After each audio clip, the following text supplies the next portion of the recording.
Sir अपने बात कर रहे हैं जिस चैप्टर का द नेम इज प्रोडक्शन, ठीक है, माइक्रो इकोनॉमिक्स का पार्ट है। It's a part of micro economics, ठीक है।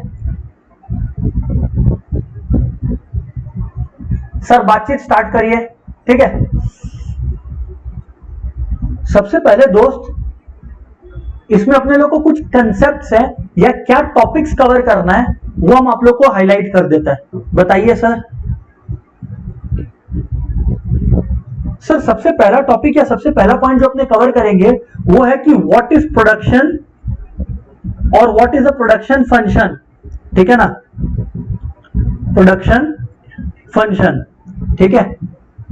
फिर उसके बाद हम लोग रेफर करेंगे टाइम पीरियड को। शॉर्ट रन और लॉन्ग पीरियड एग्जैक्टली होता क्या है, शॉर्ट रन और लॉन्ग रन एग्जैक्टली होता क्या है, अपने लोग इस बारे में पता करेंगे, ठीक है। इसके बाद अपने लोग अल्टीमेटली जो सबसे इंपॉर्टेंट पार्ट है इस चैप्टर का, which is loss prevailing in the respective time period, that is short run. Short run में कौन सा लॉ प्रिवेल करता है और लॉन्ग रन में कौन सा लॉ प्रिवेल करता है, अपने इसके बारे में बातचीत करेगा, ठीक है। हाँ सर सही है। सर अब आप बातचीत को स्टार्ट करिए। ओके दोस्तों, बातचीत शुरू करता है। प्रोडक्शन के अंदर आई रिपीट अपने लोग किस बारे में बात करेगा। Number 1 production function, time period और laws prevailing in the respective time periods, ठीक है ना।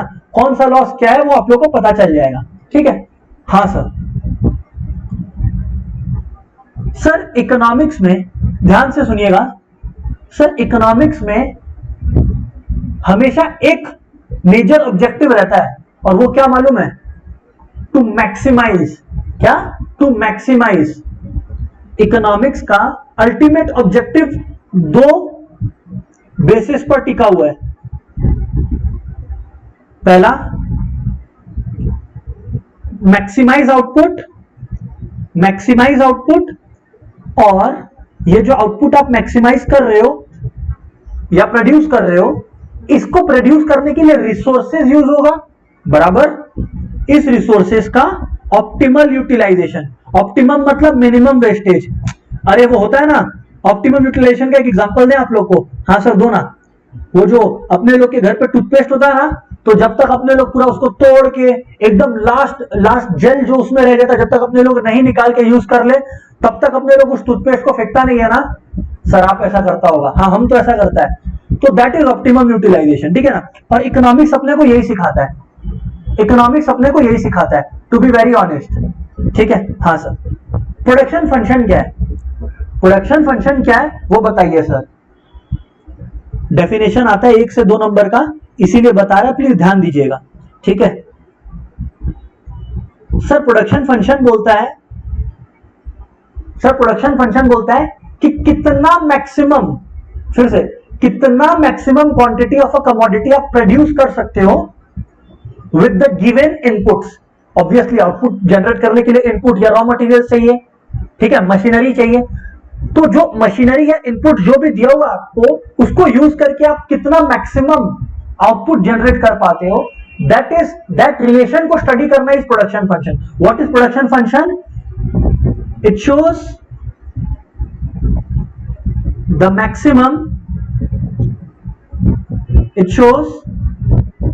Maximum quantity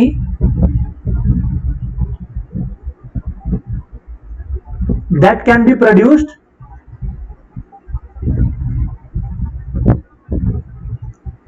using given inputs। जो भी इनपुट्स अवेलेबल है उसको यूज करके मैक्सिमम क्वांटिटी जो आप प्रोड्यूस कर पाते हो, उसको बोलते हैं अपने लोग प्रोडक्शन फंक्शन, ठीक है ना। ठीक है, अब हम आप लोग को एक बात बता देते हैं। पूरा का पूरा प्रोडक्शन का डिस्कशन में, आई से अगेन, पूरा का पूरा प्रोडक्शन का डिस्कशन में हम आप लोग से 2 तरीका का इनपुट्स का बात कर रहा होगा। कितना तरीका का? 2 तरीका का इनपुट्स का बात कर रहा होगा। और वो 2 तरीका का इनपुट्स कौन सा होगा सर? जिस 2 तरीका का इनपुट्स का हम आपसे बात कर रहा होगा थ्रू आउट दिस चैप्टर, ठीक है ना, वो 2 तरीका का इनपुट होगा सर, लेबर और कैपिटल। आई से अगेन, वो दो तरीका का इनपुट्स क्या होगा सर? सर वो दो तरीका का इनपुट्स होगा आपका लेबर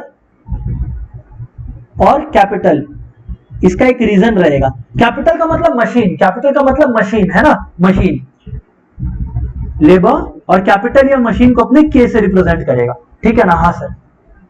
तो एक जनरल प्रोडक्शन फंक्शन को, आई से अगेन, एक जनरल प्रोडक्शन फंक्शन को, एक जनरल प्रोडक्शन फंक्शन को अपने एक्सप्रेस करते हैं ऐसे, क्वांटिटी इज इक्वल्स टू, मतलब quantity produced is equals to दो चीजों पर निर्भर है।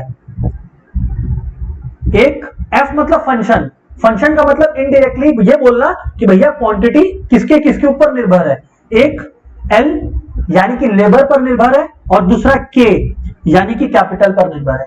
तो जो क्वांटिटी प्रोड्यूस हो रहा है वो इन दोनों चीजों पर निर्भर है, the labour available and the capital available, right? Okay sir, यहां तक आई आस्क अगेन, सर यहां तक सबको बात क्लियर है क्या? एक बार प्लीज कंफर्म कर दीजिए एवरीवन, फिर हम टाइम पीरियड के बारे में बातचीत स्टार्ट करेगा।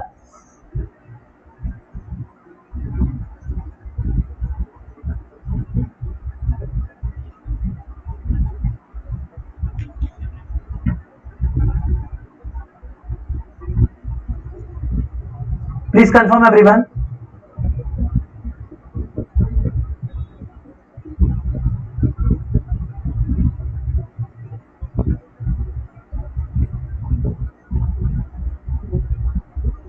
Yes sir, okay, what about other mates? Yes yes, सही है, क्लियर है, yes, चलो ठीक है, सही है, ओके, यस, ठीक है, रिस्पॉन्स है आप लोग का, परफेक्ट, थैंक यू सर। आगे बात करता है।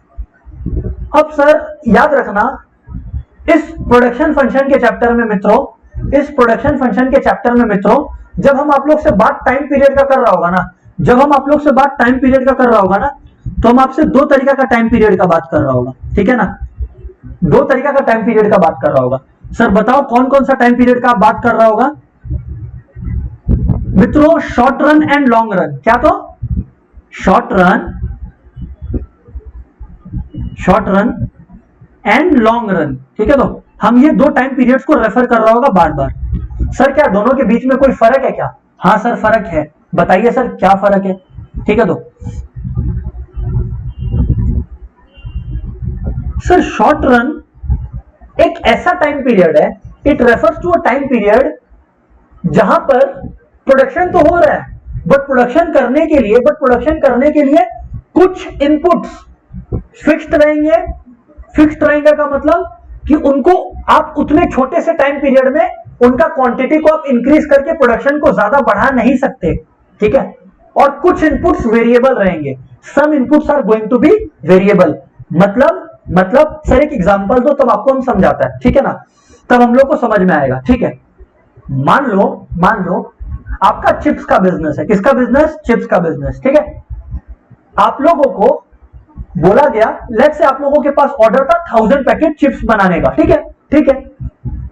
हुआ ये कि आपके पास फोन आता है और आपको बोला जाता है कि भाई ऐसा है कि हम लोग को 200 पैकेट चिप्स और चाहिएगा, ठीक है? हम लोग को 200 पैकेट चिप्स और चाहिएगा। अब क्या करोगे? अब जो आपके पास फैक्ट्री में मशीन है, मान लेते हैं उस मशीन के पास कैपेसिटी है कि अगर उस मशीन पर और लेबर या और रॉ मटेरियल, उस मशीन पे और लेबर या और रॉ मटेरियल काम करे तो वो 1200 यूनिट भी बना देगा। तो आप क्या करोगे? लेबर और रॉ मटेरियल का क्वांटिटी को इंक्रीज करोगे। शॉर्ट टाइम में भी आपके लिए पॉसिबल है लेबर को हायर करना या और रॉ मटेरियल जैसे पोटैटो को यूज करना, ठीक है? ओके, तो 2-3 दिन में आप ये करके उसका जो 1000 की जगह 1500 का यूनिट्स का ऑर्डर था या 1200 का ऑर्डर था वो आप डिलीवरी कर दोगे, बराबर? ये है शॉर्ट रन कंसेप्ट, ठीक है? एक बार फिर से शॉर्ट रन कंसेप्ट के बारे में एक और चीज बताता है। मान लो एक बार फिर से एक बात बता रहा है, सर बताइए क्या? अगर आप लोग ध्यान से देखो तो मान लो हम लोग अभी बात शॉर्ट रन टाइम पीरियड का कर रहे हैं। प्रोडक्शन में दो टाइम पीरियड्स होता है, शॉर्ट रन और लॉन्ग रन। अब मान लो कि आपको 1000 यूनिट चिप्स का ऑर्डर मिला था। अब आपको बोलता है सुनना, एक काम कर, मेरे को 1000 की जगह 10,000 चिप्स का ऑर्डर दे देना 2 दिन के अंदर डिलीवरी। अब आप बोलोगे ओ माय गॉड, भाई 1000 की जगह 1500 यूनिट्स बोला होता तो हम और लेबर को या और आलू मंगवा के हम ऑर्डर तेरा डिलीवरी करवा दिया होता, तेरा प्रोडक्ट बनवा दिया होता। तुम तो 1000 की जगह 10,000 मांग रहे हो, वो भी 2 दिन में। अब आप लोग मेरे को एक बात का जवाब दो ना, आप लोग मेरे को एक बात का जवाब दो। ऐसा नहीं है कि 1000 की जगह 10,000 यूनिट बन नहीं सकता, लेकिन वो 2 दिन में करना है तो आपको एक्स्ट्रा क्या चाहिए? एक्स्ट्रा मशीन चाहिए, करेक्ट। क्योंकि लेबर आप कितना भी बढ़ा लो एग्जिस्टिंग मशीन पर आप कितना भी लेबर लगा लो, वो मैक्सिमम 1500 या 2000 यूनिट्स प्रोड्यूस कर पाएगा। तो आपको और 4-5 मशीन चाहिएगा। अब एक बात बताओ ना, 2 दिन में क्या आपके पास और 4-5 मशीन आ जाएगा क्या? सर ऑब्वियसली नहीं आएगा 2 दिन में 4-5 मशीन। इसको बोलता है शॉर्ट रन टाइम पीरियड। आप लोग क्या देखे पता है? हम 2 एग्जांपल दिया, दोनों में आप क्या देखे? पहला केस जब ऑर्डर आया था 1500 यूनिट्स का कि भाई 1000 की जगह और 500 बढ़ा के दे, तब आपके लिए पॉसिबल था, क्या पॉसिबल था कि चल कोई दिक्कत नहीं है, मेरा मशीन में तो 2000 का पोटेंशियल है और लेबर को आप बुला लिए या और रॉ मटेरियल आप बुला लिए और यू स्टार्टेड इंक्रीजिंग इट। ये चेंज हो पा रहा है, जो लेबर है उसका क्वांटिटी, उसका अमाउंट चेंज हो पा रहा है। That is a variable factor, that is a variable input, but machine नहीं चेंज हो पा रहा है। इसीलिए हम बोला short run refers to a time period where some factors are fixed while some are variable बोले तो मतलब कुछ इनपुट चेंज हो सकता है। याद है हम आप लोग को इसीलिए शुरुआत में क्या बोला था? हम आपको बोला था कि क्वांटिटी 2 चीजों पर निर्भर करेगा इस पूरे चैप्टर में।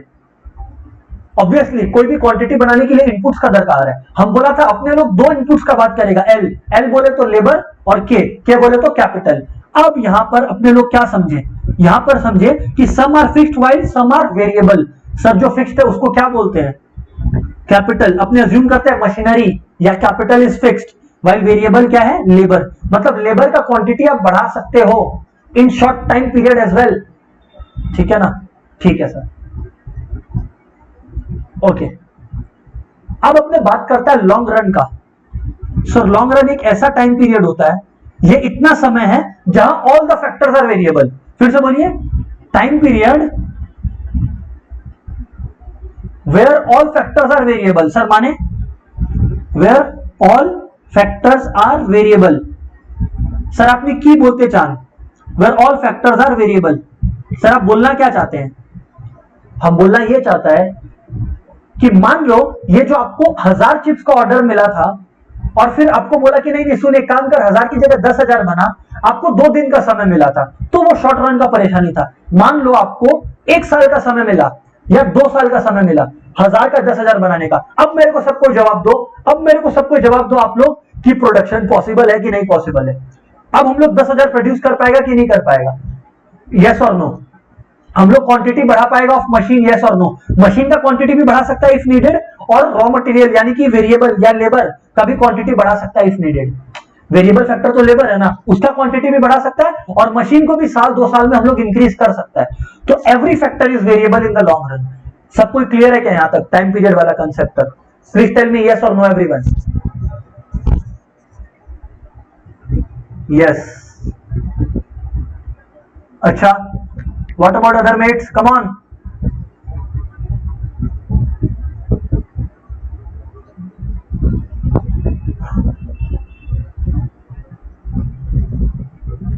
ओके, यस यस, सही है,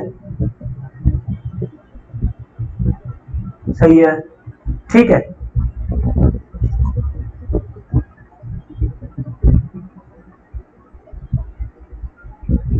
ठीक है सर, सर बात को आप आगे लेकर चलिए। ऑल राइट, आगे लेकर चलता है। प्लीज ध्यान से सुनिएगा आप लोग बात को। हाँ सर सुनिएगा। अब एक छोटा सा बात और है, जब हम आप लोग को शॉर्ट रन और लॉन्ग रन बताया ना, ये लोग कभी कभी एग्जाम में आपको परेशान करने के लिए ये लोग बोलता है सुन एक काम कर, शॉर्ट रन का डेफिनेशन मत बता हमको बता, एक काम कर, हमको ये बता शॉर्ट रन प्रोडक्शन फंक्शन क्या होता है। हमको बता शॉर्ट रन प्रोडक्शन फंक्शन क्या होता है, पहला क्वेश्चन। दूसरा क्वेश्चन, हमको बता लॉन्ग रन प्रोडक्शन फंक्शन क्या होता है। देखो भाई, सबसे पहले हम आप लोग को ऊपर में क्या समझाया था कि प्रोडक्शन फंक्शन क्या होता है। जब हम लोग इनपुट्स को यूज करके आउटपुट प्रोड्यूस करते हैं, फिर से इनपुट्स को यूज करके आउटपुट प्रोड्यूस करता है, तो जो रिलेशन है between this input and output उसको बोलते हैं प्रोडक्शन फंक्शन। देखो ऊपर में लिखवाया था, it shows the maximum quantity that can be produce using given inputs. कितना मैक्सिमम क्वांटिटी आप आउटपुट का प्रोड्यूस कर सकते हो यूजिंग द गिवन इनपुट्स, उसको बोलते हैं production function. Short run production function भी यही है, शॉर्ट रन प्रोडक्शन फंक्शन भी यही है, रिलेशनशिप बिटवीन, या फिर आप ऐसे ही लिखो ना, maximum output in short run that can be produced using given inputs. लेकिन एक बात ध्यान से सुनना, यूजिंग गिवन इनपुट्स, जब आप लोग इसको इक्वेशन की तरह लिखोगे ना, जब आप लोग इसको इक्वेशन की तरह लिखोगे, इक्वेशन की तरह मतलब क्वांटिटी इज इक्वल्स टू, मतलब क्वांटिटी डिपेंडेंट है, ये फंक्शन यूज होता है डिपेंडेंट है, तब आप लोग क्या लिखोगे, एल कॉमा के, लेबर कॉमा कैपिटल पे। बस अब सचेत हो जाना, ये मिस्टेक मत करना। जब भी आप लोग के लिखोगे ना, जब भी आप लोग के लिखेगा ना, तो आप लोग के ऊपर एक बार दे देगा। What does this bar indicate sir? It indicates कि शॉर्ट रन में एक फैक्टर ऑफ प्रोडक्शन कांस्टेंट है, can not be increased, can not B decreased. ठीक है sir. Sir long run production function का बात करिए ना। देखो दोस्त, अगर हम बात आपसे लॉन्ग रन प्रोडक्शन फंक्शन का करें ना, सेम चीज, सेम बात है सर, हम रिपीट करेगा, सेम बात है, सेम चीज रिपीट करेगा। Maximum output in long run that can be produced, in long run that can be produced, that can be produced using given input. ठीक है ना, यूजिंग गिवन इनपुट। ठीक, तो हाँ सर ठीक। इसमें एक और इंपॉर्टेंट बात है कि जब आप लोग यहां पर क्वांटिटी लिखेगा, और ये लिखना ही है, तब आप लोग फंक्शन ऑफ एल कॉमा के लिखेगा, कोई बार नहीं देगा। क्यों नहीं देगा? क्योंकि कोई भी फैक्टर फिक्स्ड नहीं है, जो फिक्स्ड होता है उसके ऊपर बार लगता है, इसमें नहीं है तो नहीं लगेगा। सर समझ में आया? हाँ सर समझ में आया। तो देखो आप लोग, हम लोग प्रोडक्शन फंक्शन और टाइम पीरियड के बारे में बातचीत कर लिया, जो हम लोग का ऑब्जेक्टिव था। बट आप लोगों को क्या लगता है, ये चैप्टर क्या इसके ऊपर ज्यादा बेस्ड है? ऑब्वियसली है, बट अब हम लोग का चैप्टर का जो ब्रॉडर डिस्कशन होता है वो स्टार्ट होने वाला है। प्लीज ध्यान से देखिएगा एंड ध्यान से सुनिएगा एवरीवन। सर अब हम लोग बात करने वाले हैं लॉज ऑफ प्रोडक्शन के बारे में। प्रोडक्शन का कुछ नियम होता है, ठीक है ना, इन इकोनॉमिक्स, हम लोग उसके बारे में बात करने वाले हैं। और सर वो क्या है बताइए? सर बताता है, ध्यान से सुनिएगा एवरीवन, बोलिए सर। सर प्रोडक्शन का दो लॉज है, ठीक है ना, प्रोडक्शन का दो लॉज है, और दोनों लॉज टाइम पीरियड पर निर्भर करता है। मतलब बोलना क्या चाहते हो आप? हम ये बोलना चाहता है दोस्त, हम आप लोग को ये बोलना चाहता है कि टाइम पीरियड शॉर्ट है कि लॉन्ग है, टाइम पीरियड शॉर्ट है कि लॉन्ग है। क्योंकि अगर अगर अगर अगर टाइम पीरियड शॉर्ट है, अगर टाइम पीरियड शॉर्ट है, शॉर्ट रन का बात कर रहे हैं, तो सर जो लॉ ऑपरेट करता है प्रोडक्शन का, that law is called law of variable proportions. क्या बोलते हैं? Law of variable proportions. ठीक है, लॉ ऑफ वेरिएबल प्रपोर्शंस, बराबर? हाँ सर बराबर, हाँ सर बराबर। और अगर आप बात करो मेरे से लॉन्ग रन का ना, अगर आप मेरे से बात करो लॉन्ग रन का, तो लॉन्ग रन में कौन सा लॉ ऑपरेट करता है? लॉन्ग रन में जो लॉ ऑपरेट करता है that is called law of returns to scale, law of returns to scale. एक बात और आप लोग को बताना है, एक बात और ऊपर से बताना आपको। जब लॉन्ग रन प्रोडक्शन फंक्शन हम लोग पढ़ा, तो हम लोग क्या पढ़ा कि all the inputs are variable. याद रखना, यहां पर लॉन्ग रन प्रोडक्शन फंक्शन में आप ये ना लिखना भूलो कि inputs are changed in same proportion. Sir आप कहना क्या चाहते हो? सर आप कहना क्या चाहते हो? हम ये कहना चाहता है कि लॉन्ग रन में जब सारा फैक्टर्स वेरिएबल हो जाता है ना, मान लो एक मशीन पर 3 लेबर काम कर रहा है, लॉन्ग रन में तो मशीन 2 हो सकता है। तो लॉन्ग रन प्रोडक्शन फंक्शन का लॉ सबसे पहले तो ये याद रखना, ये बोलता है कि प्रोपोर्शनेट चेंज होना चाहिए। एक मशीन पर 3 लेबर है, तो जब तुम्हारा मशीन 2 होगा, जब तुम्हारा मशीन 2 होगा, तो तुम्हारा जो लेबर है वो भी 6 हो जाना चाहिए। एक मशीन पर 3 लेबर था, तो 2 मशीन पर 6 लेबर होना चाहिए। ठीक है ना, ये लॉन्ग रन मतलब प्रोपोर्शनेट चेंज होना चाहिए, है ना। डिसप्रपोर्शनेट नहीं होना चाहिए। खैर वो जब हम लॉन्ग रन को और डिटेल में डिस्कस करेगा तब हम ये वाला बात फिर से रिपीट कर देगा, कोई दिक्कत वाला बात नहीं है। सर अब आप किसके बारे में बात करने वाले हो? हम अब बात करने वाला है लॉ ऑफ वेरिएबल प्रोपोर्शंस के बारे में। सर किसके बारे में? सर अब हम आप लोग से बात करने वाला है लॉ ऑफ वेरिएबल प्रोपोर्शन के बारे में। ध्यान से सुनिएगा, है ना, पहले लॉ लिख रहा है और उसके बाद लॉ को एक्सप्लेन करेगा। रिलैक्स, हाँ, लॉ ऑफ वेरिएबल प्रोपोर्शन, ध्यान से सुनिएगा everybody.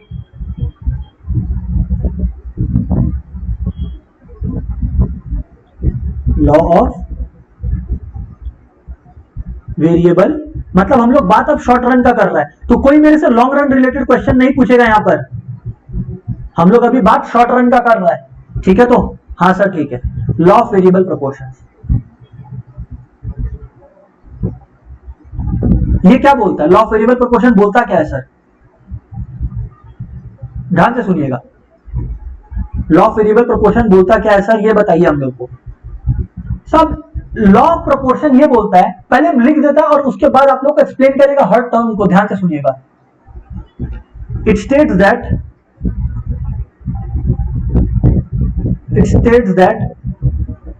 As more and more units, ध्यान से सुनिएगा और आप लोग भी रीड करिएगा साथ में, as more and more units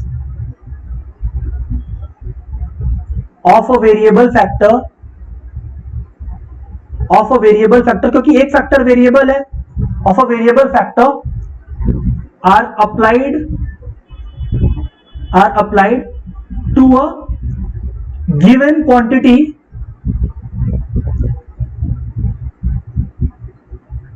a fix factor, क्योंकि एक फैक्टर फिक्स्ड है, द टोटल प्रोडक्ट, टीपी लिख रहा है, आप लोग टोटल प्रोडक्ट लिखना, द टोटल प्रोडक्ट, टीपी का क्या मतलब है बताएगा, दो टोटल प्रोडक्ट में increase at increasing rate but eventually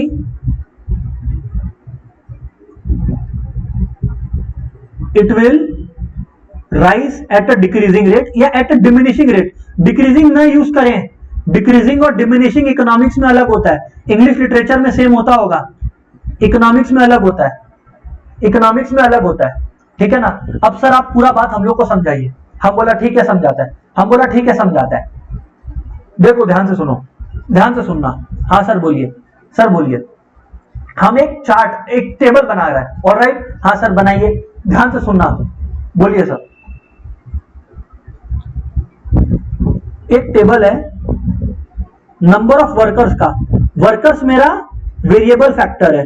हम अभी जो ऊपर में लिखा हम उसको एक्सप्लेन करेगा, ठीक है ना। ऐसा नहीं कि सर आप नीचे चलेगा, एटा की क्वेश्चन एक्सप्लेन करेगा, उसी के लिए चार्ट बना रहा है, ठीक है। तो नंबर ऑफ वर्कर्स दिया हुआ है which is our variable factor, ठीक है, ऑल राइट। शॉर्ट रन का बातचीत चल रहा है, मतलब there are fix factors, that is machine, right, okay. और यहां पर हम लोग बात कर रहे हैं टोटल प्रोडक्ट का। टोटल प्रोडक्ट मतलब जो टोटल प्रोडक्शन हो रहा है, ठीक है ना। धीरे धीरे अपने लोग आगे भी कुछ लिखना है, बताएगा क्या, सुनना। मान लो जब कोई वर्कर काम नहीं कर रहा है, मतलब फिक्स फैक्टर है but there are no workers, sir. तो जब कोई वर्कर नहीं है तो टोटल प्रोडक्शन क्या होगा, जीरो होगा। है मशीन, लेकिन मशीन पर जब तक कोई वर्कर काम नहीं करेगा production can not B obtained, ठीक है ना। सुनना अभी, सुनना अभी। जब नंबर ऑफ वर्कर्स आपका एक हुआ, मतलब एक वर्कर काम पर आया, तो आपका जो प्रोडक्शन है वो 100 यूनिट्स हो गया। जब दो वर्कर्स लोग काम कर रहा है तो टोटल प्रोडक्शन 220 यूनिट्स है। सुनना अभी, सुनना। मन में जो क्वेश्चन है वो हमको पता है। तीन जो वर्कर है, जब तीन वर्कर्स काम कर रहा है तो टोटल प्रोडक्शन 360 यूनिट्स हो रहा है, ठीक है, हाँ सर। जब चार वर्कर है तो टोटल प्रोडक्शन 520 यूनिट्स हो रहा है, पांच है तो 650 हो रहा है, ठीक है ना। जब 6 है, लेट्स से जब 6 है तो 750 हो रहा है, बढ़ रहा है, देखो कंसिस्टेंटली बढ़ रहा है। 7 है तो 840 यूनिट्स हो रहा है, ठीक है ना। 8 है तो 880 यूनिट्स हो रहा है। Total production, total units produced using the help of this workers where fix factor is constant, obviously fix नाम में ही लिखा हुआ है, ठीक है। तो हाँ सर। 9th कोई डिक्रीज नहीं आया, वो 880 पर ही रह गया। अब 10th पर तो भैया डिक्रीज हो गया, 830 हो गया, और 11th पर तो और नीचे हो गया 770। अभी सुनो, अभी सुनो। जैसे अपने लोग पढ़ाई करता है, ठीक है ना, अपने लोग पढ़ने बैठा, ठीक है ना, मान लो कल एग्जाम है, एकदम फ्रेश सुबह सुबह उठ के बैठा पढ़ने, सुबह सुबह पढ़ने बैठा, हर घंटा जो पढ़ाई हो रहा है, पहला घंटा हम 10 पेज पढ़ा या 10 पेज मेरे को याद हो गया, जब हम टोटल 2 घंटा पढ़ लिया तो मेरे को 22 पेज याद हो गया। मतलब मेरा जो एफिशिएंसी ऑफ स्टडिंग है धीरे धीरे बढ़ते जा रहा है, बढ़ते जा रहा है, बढ़ते जा रहा है। आप लोग भी नोटिस किए होंगे कि जैसे जैसे आप लोग घुसते हो, शुरुआत में आप लोग कम से स्टार्ट करते हो, फिर घुसते घुसते घुसते घुसते एक टाइम आता है जब आप लोग बहुत जल्दी जल्दी और बहुत अच्छे इफेक्टिवली पढ़ रहे होते हो। हाँ, फिर एक टाइम आता है, लेट्स से पढ़ते पढ़ते 6-7 घंटा हो गया कि अब पढ़ रहा है, नया चीज सीख रहा है, बट जितना एफिशिएंटली पहला 2-3 घंटा में या पहला 5-6 घंटा में सीख रहा था, अब उतना एफिशिएंटली नहीं सीख पा रहा। सीख तो पा रहा है 8वां घंटा से, लेट्स से 12th आवर पर जाकर जब आप 12 घंटा तक पढ़ लिए, 13वां घंटा जब आप पढ़ने बैठते हो तो यार तब तो माथा ऐसा पागल हो गया कि जो पढ़ा है वो भी भूलना लग गया। और जेन्युइन सा बात है, ये ह्यूमन के साथ होता है। हाँ सर, लेकिन ये आप कहां पढ़ाई का बात करने लग गए। हम बोला समझो, प्रोडक्शन में भी प्रैक्टिकली स्पीकिंग यही होता है, प्रोडक्शन में भी प्रैक्टिकली स्पीकिंग यही होता है। लॉ ऑफ वेरिएबल प्रोपोर्शंस क्या बोलता है हम आपको बताता है। लॉ ऑफ वेरिएबल प्रोपोर्शंस ये बोलता है कि एक मशीन दिया हुआ है, उस पर आप लेबर को लगाए तो प्रोडक्शन बढ़ेगा, और लेबर बढ़ाए प्रोडक्शन और जोश में बढ़ेगा, और जोश में बढ़ेगा मतलब और तेजी से बढ़ेगा, बढ़ते जाएगा बढ़ते जाएगा बढ़ते जाएगा। एक टाइम आएगा जब प्रोडक्शन बढ़ तो रहा होगा बट अब इतना जोश में नहीं बढ़ रहा होगा, क्योंकि वो मशीन अपना मैक्सिमम लिमिट को शायद अचीव करने वाला है, ठीक है ना। और फिर एक टाइम आएगा जब आप मशीन को लेबर से ओवरलोड कर दो, मतलब मशीन में दरकार 10 लेबर का है, आप 20 वर्कर उस पर लगा दो, तब मशीन जितना प्रोडक्ट प्रोड्यूस कर पाता है, तब मशीन नेचुरली जितना प्रोडक्ट प्रोड्यूस कर पाएगा, अब वो उतना भी प्रोड्यूस नहीं करेगा, उसका एफिशिएंसी गिर जाएगा। जैसे आप लोग भूलने लगते हो वैसे मशीन का ओवरऑल प्रोडक्शन गिरते जाएगा। ये बोलता है लॉ ऑफ वेरिएबल प्रोपोर्शन। पढ़ते हैं वापस से लॉ ऑफ वेरिएबल प्रोपोर्शन को। आओ देखो, it states that as more and more units of a variable factor are applied to a given quantity of fixed factor, देख टोटल प्रोडक्ट मतलब total production, total quantity produced शुरुआत में शायद increase करेगा at increasing rate, increase at increasing rate मतलब जोश में बढ़ेगा, जोश में बढ़ेगा, जोर से बढ़ेगा, ठीक है ना। फिर बाद में वो उसका जोश ठंडा हो जाएगा और वो शायद बढ़े बट वो हौले हौले बढ़ेगा, जोश में नहीं बढ़ेगा, हौले हौले बढ़ेगा। और यही चीज हम आप लोग को यहाँ पर डिपिक्ट भी किया है। आइए देखने का कोशिश करें, आइए देखने का कोशिश करें। अपने लोग एक मार्जिनल प्रोडक्ट का भी लाइन बनाते हैं, अपने एक मार्जिनल प्रोडक्ट का भी लाइन बनाते हैं। आओ आओ आओ फटाफट आओ। Marginal product, sir marginal product क्या है? देखो 0th यूनिट पर तो कोई काम करने का नहीं है। मार्जिनल प्रोडक्ट का मतलब ये होता है, या एक काम करते हैं ना, पहले आप लोग को एवरेज समझाता है, उसके बाद मार्जिनल लास्ट रखेगा, ठीक है। एवरेज प्रोडक्ट क्या होता है भाई? Average total by quantity, total by quantity, quantity मतलब यूनिट्स ऑफ लेबर।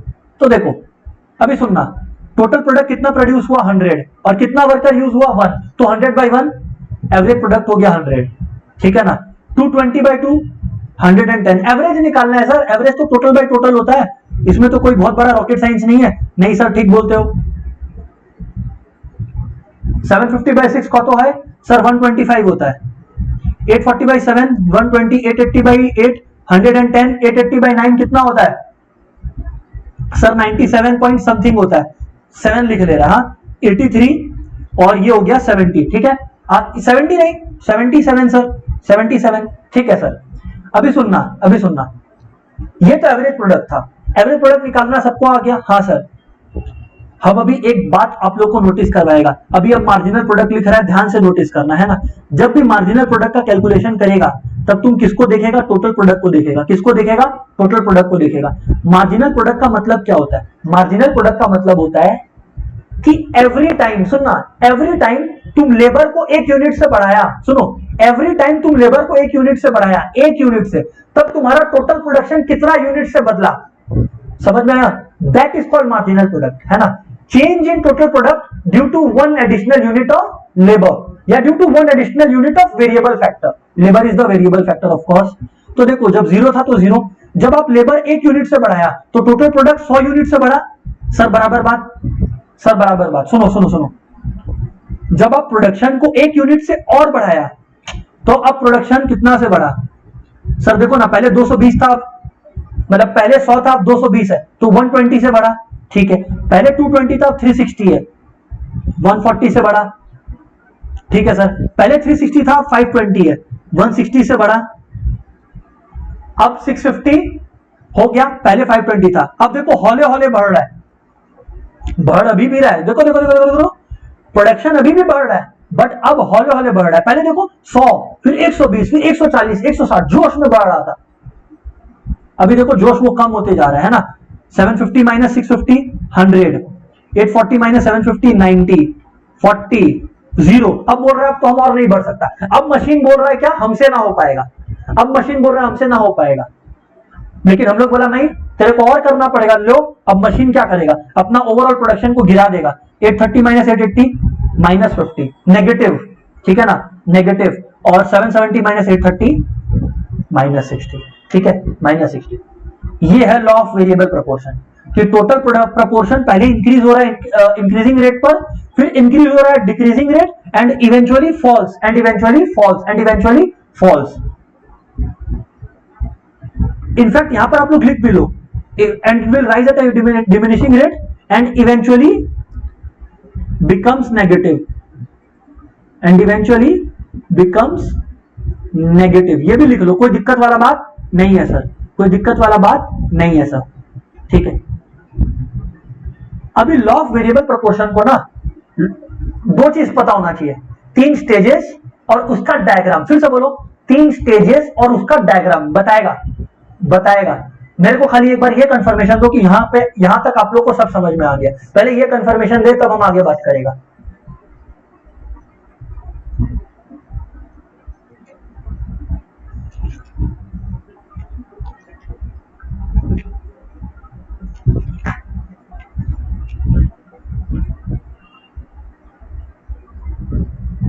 फटाफट।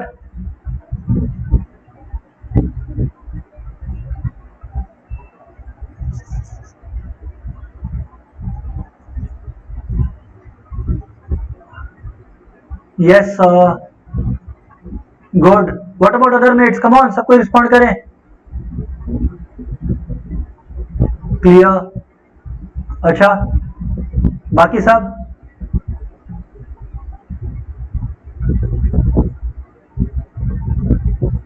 फटाफट रिस्पॉन्ड करें।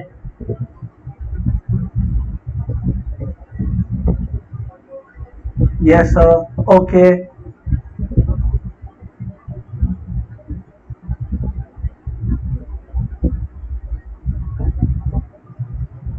बाकी लोग भी रिस्पॉन्ड करें।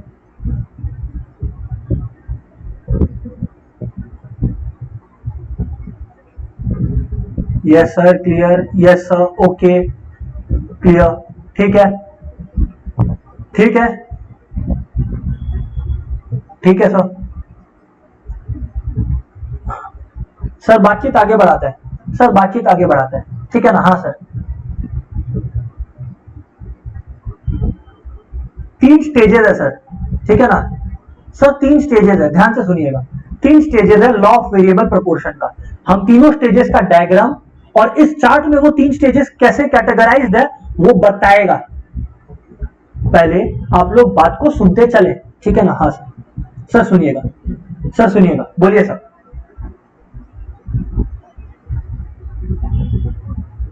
Three stages of variable proportion, 3 stages of variable proportion, बताइए सर, सर बताइए।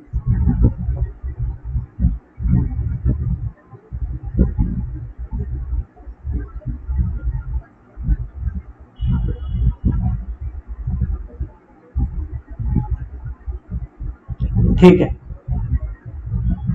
सर, तीनों स्टेजेस का नाम को ध्यान से सुनिएगा, तीनों स्टेजेस का नाम को ध्यान से सुनिएगा। पहला होता है स्टेज ऑफ इंक्रीजिंग रिटर्न्स, ठीक है, पहला होता है स्टेज ऑफ इंक्रीजिंग रिटर्न्स। दूसरा स्टेज होता है stage of diminishing returns. Sir क्या हम लोग डिमिनिशिंग की जगह डिक्रीजिंग लिख दे? बिल्कुल नहीं, बिल्कुल नहीं, एब्सोल्युटली रॉन्ग। अगर लिखने का कोशिश किया तो एकदम गलत हो जाएगा, ठीक है। हाँ सर ठीक है। And obviously the last stage, stage of negative returns, ठीक है सर। स्टेज ऑफ पहला स्टेज यानी कि stage of increasing returns sir कहां तक चलता है सर? देखो यार, जहां तक बात स्टेज ऑफ इंक्रीजिंग रिटर्न्स का है ना, हमेशा एक पॉइंट आता है, हमेशा एक पॉइंट आता है जहां एवरेज प्रोडक्ट और मार्जिनल प्रोडक्ट एक दूसरे के बराबर होता है। सर आप बोल रहे हो हमेशा? हाँ हम बोल रहे हैं हमेशा, ठीक है। जिस स्टेज पर, फिर से बोल रहा है, जिस स्टेज पर एवरेज प्रोडक्ट और मार्जिनल प्रोडक्ट एक दूसरे के बराबर होता है, जिस स्टेज पर एवरेज प्रोडक्ट और मार्जिनल प्रोडक्ट एक दूसरे के बराबर होता है, that is the end point of stage one. Stage one शुरू तो पहले ही हो जाता है, स्टेज वन शुरू तो पहले ही हो जाता है, बट खत्म कहां पर होता है? जहां पर एवरेज प्रोडक्ट और मार्जिनल प्रोडक्ट एक दूसरे के बराबर हो। अगर आप लोग काइंडली ध्यान से देखें, काइंडली ध्यान से नोटिस करें आप लोग, तो आप लोग नोटिस करेगा कि 5th यूनिट पर वो अचीव हो रहा है, 5th यूनिट पर।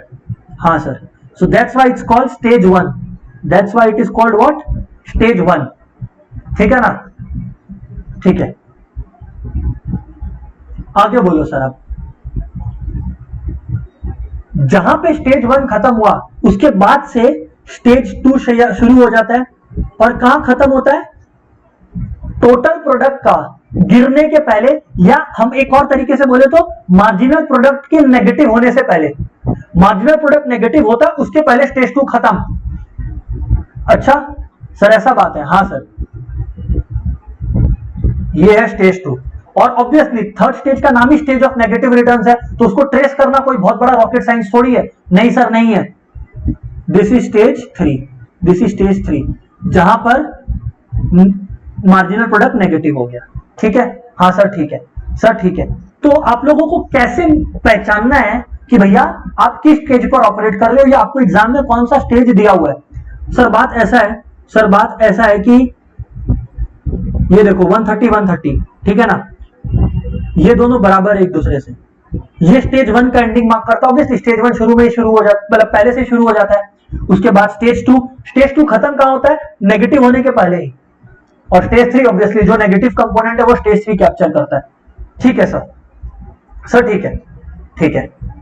अब हम आप लोग को एक बात और बताएगा। सर बताओ क्या बताएगा? सर इसके बारे में सबसे इंपॉर्टेंट चीज वो है इसका डायग्राम। सर इसके बारे में सबसे इंपॉर्टेंट चीज, लॉ ऑफ वेरिएबल प्रोपोर्शन का डायग्राम आता ही है, और हम बताएं, हम आपको प्रोबेबिलिटी बताएं, हर 3 बार में एक बार आता है, 4 से 5 नंबर का। और बोलो, हर 3 बार में एक बार आता है, इससे ज्यादा प्रोबेबिलिटी आपको क्या चाहिए? 33% चांसेस है, ठीक है सर।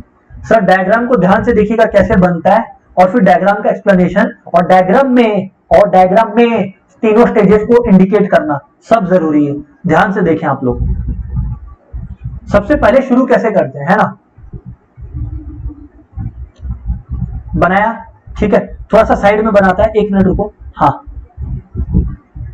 ये बनाया सर, ठीक है। अब आप लोग को क्या करना है, अंदाजा लगाना है, और ऑलमोस्ट इसी के बराबर, ऑलमोस्ट इसी के बराबर सर, ऑलमोस्ट इसी के बराबर सर, एग्जैक्टली सेम लाइन पे सब कुछ सेम करके एक लाइन और बनाना है। अच्छा, एकदम एक के नीचे एक सर, आप ये बोल रहे हो? हाँ हम यही बोल रहे हैं, ठीक है सर। सर आगे बताओ सर आप। हमेशा की तरह ये वाला जो होगा ना, ये सिर्फ टोटल प्रोडक्ट के लिए होगा। पहला ऊपर वाला जो कर्व है वो सिर्फ टोटल प्रोडक्ट को कैप्चर करेगा, और ये ऑब्वियसली यूनिट्स ऑफ लेबर, मतलब जो आपका वेरिएबल फैक्टर है उसको कैप्चर करेगा, क्योंकि वो चेंज हो रहा है ना, ठीक है सर। ये किसको कैप्चर करेगा? मार्जिनल प्रोडक्ट और एवरेज प्रोडक्ट को, ठीक है। तो हाँ सर ठीक है, ये भी यूनिट्स ऑफ लेबर इंडिकेट करेगा ऑब्वियसली, ठीक है। तो सर ठीक है सर, अब आप आगे बात करें आप, ठीक है, हम आगे बात करते हैं। सुनिएगा ध्यान से, सुनिएगा ध्यान से।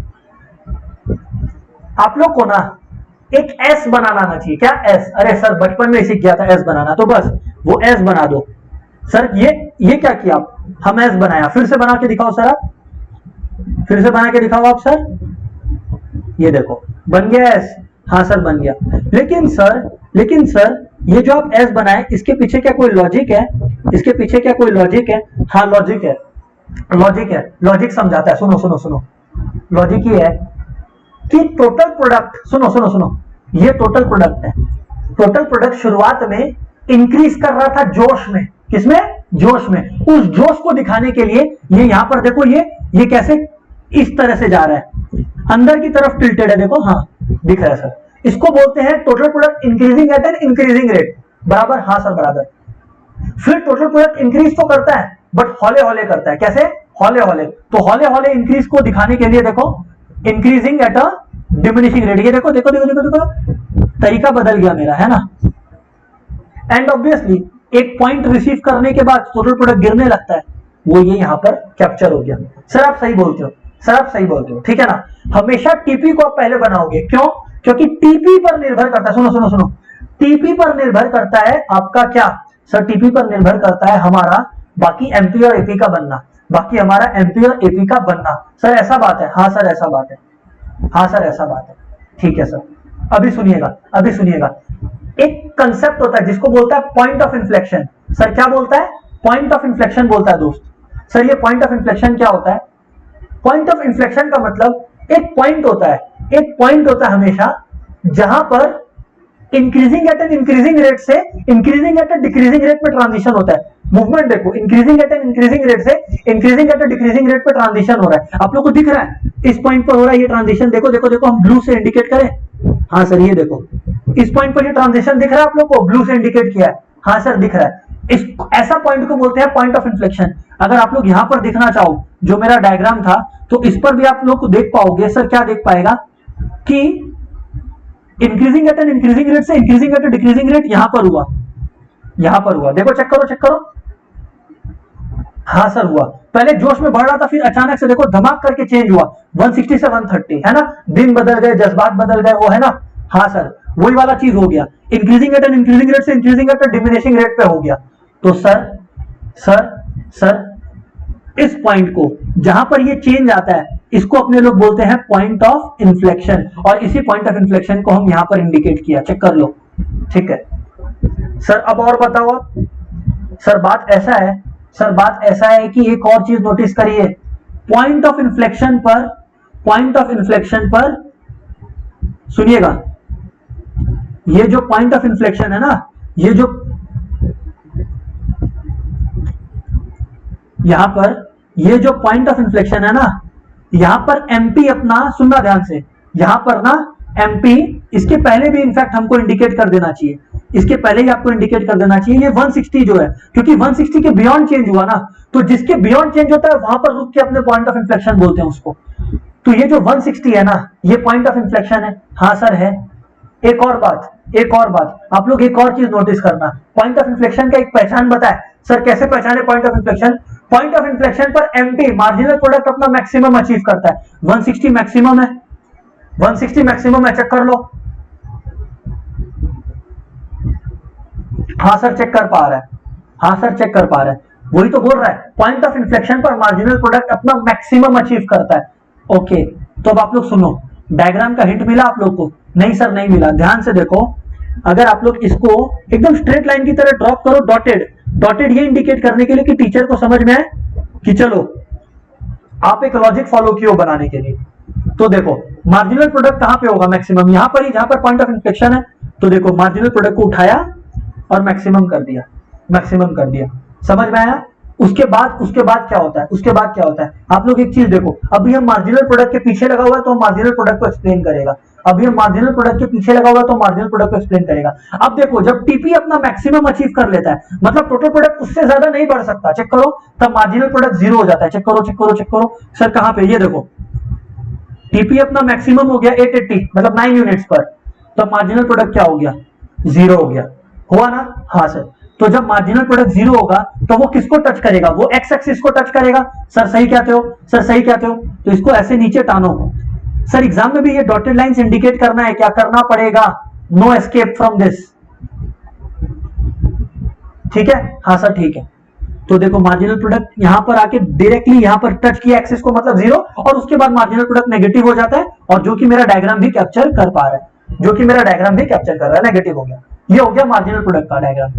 ये देखो एमपी लिख दिया, ठीक है ना? हाँ सर लिख दिया। सर अब हम लोग किसके बारे में बात करेगा, सर अब हम लोग किसके बारे में बात करेगा दोस्त, अब हम लोग बात करेगा एपी के बारे में। किसके बारे में, एपी के बारे में। सुनना ध्यान से, हाँ सर बोलिए, सुन रहे हैं।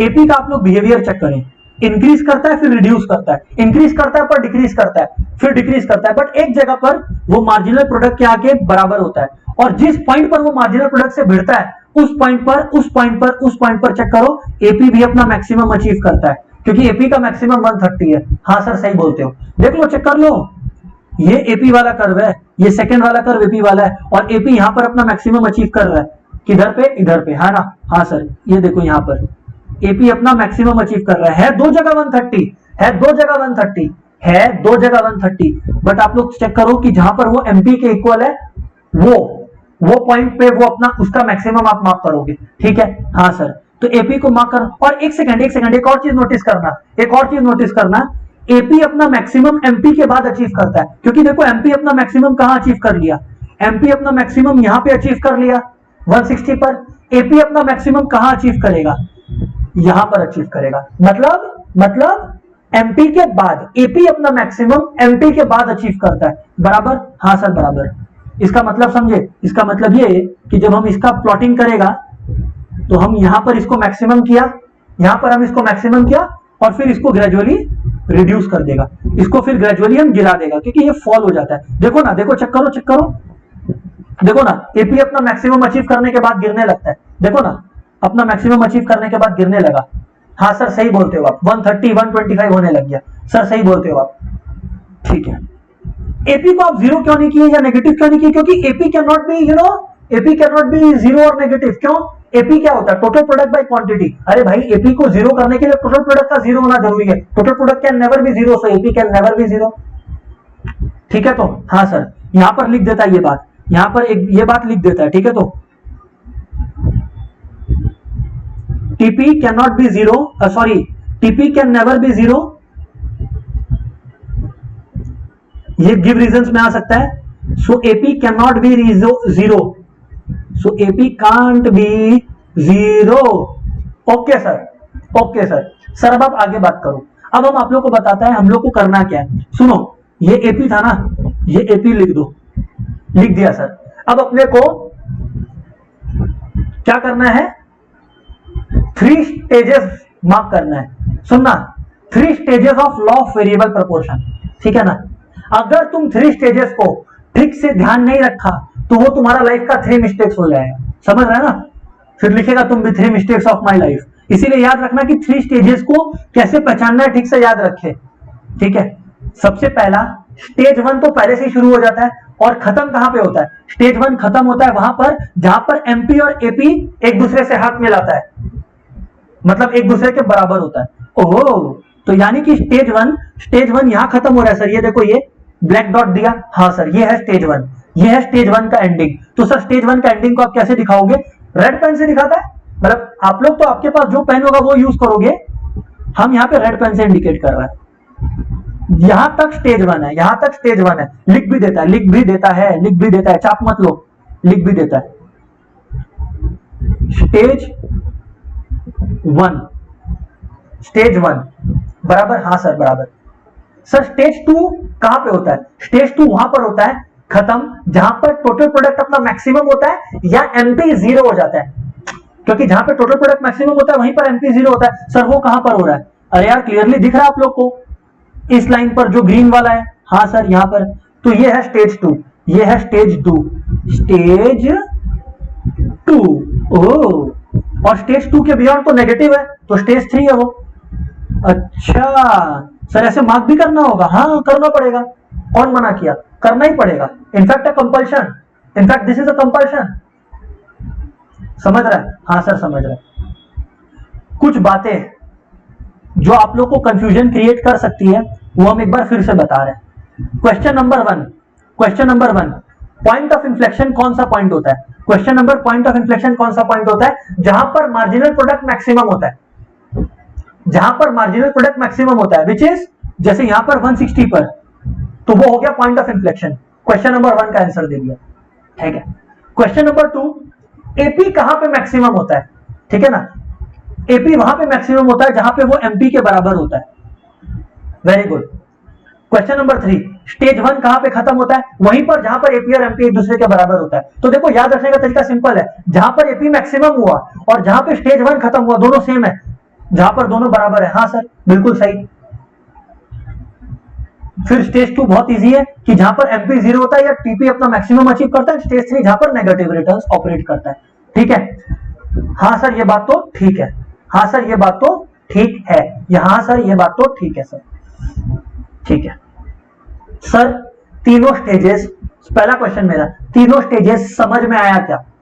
Everyone come on. और कोई क्वेश्चन है तो पूछिए प्लीज फटाफट, फटाफट पूछिए सब कोई। एंड क्लियर है तो respond.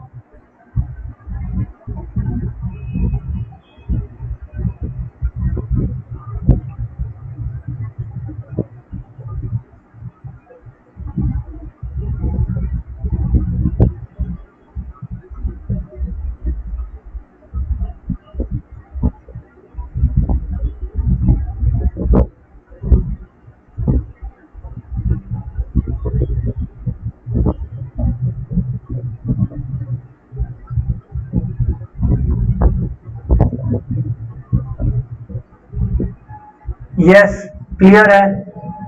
What about other mates, come on सबको रिस्पॉन्ड करें फटाफट।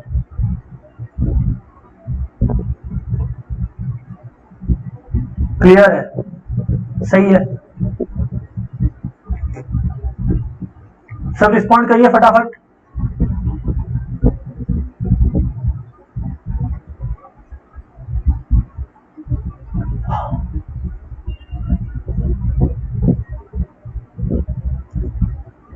Clear, okay sir. अब कुछ अजम्पशंस है, ठीक है ना, लॉ ऑफ वेरिएबल प्रोपोर्शन का कुछ अजम्पशंस है, ठीक है। हम उस अजम्पशंस के बारे में आप लोग को बताने वाले हैं, हम उस अजम्पशंस के बारे में आप लोग को बताने वाले हैं, तो प्लीज फोकस कीजिएगा, है ना। हाँ सर बताइए।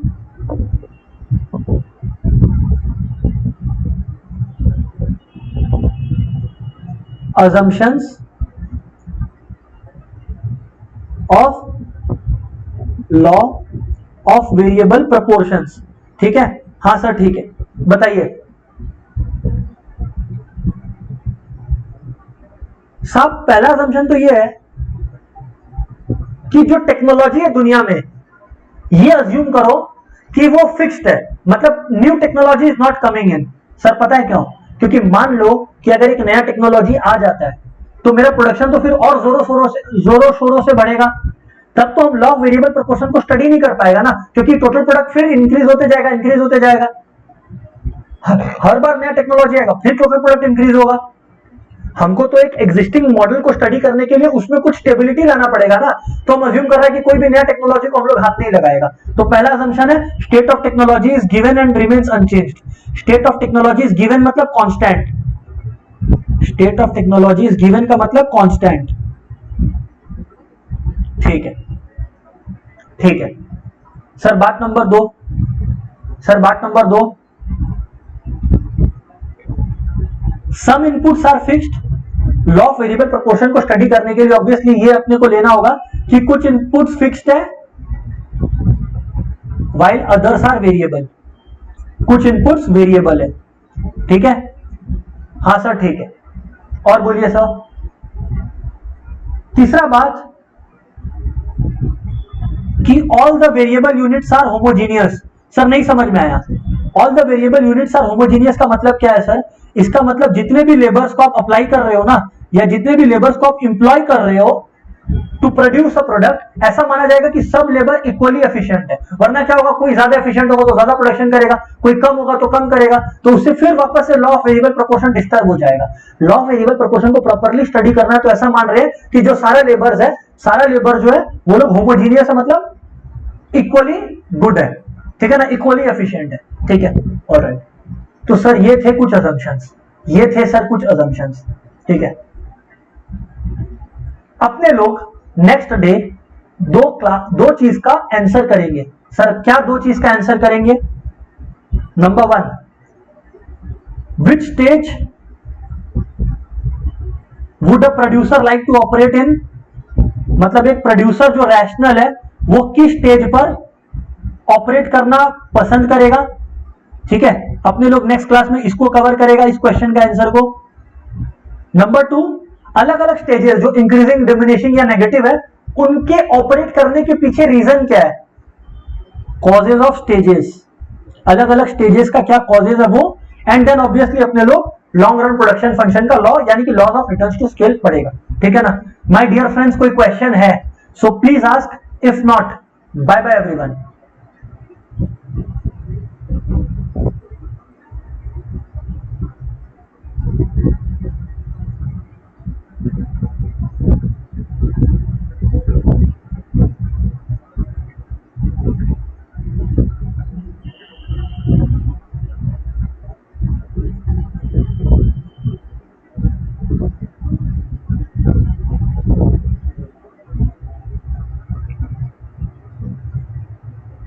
Bye everyone.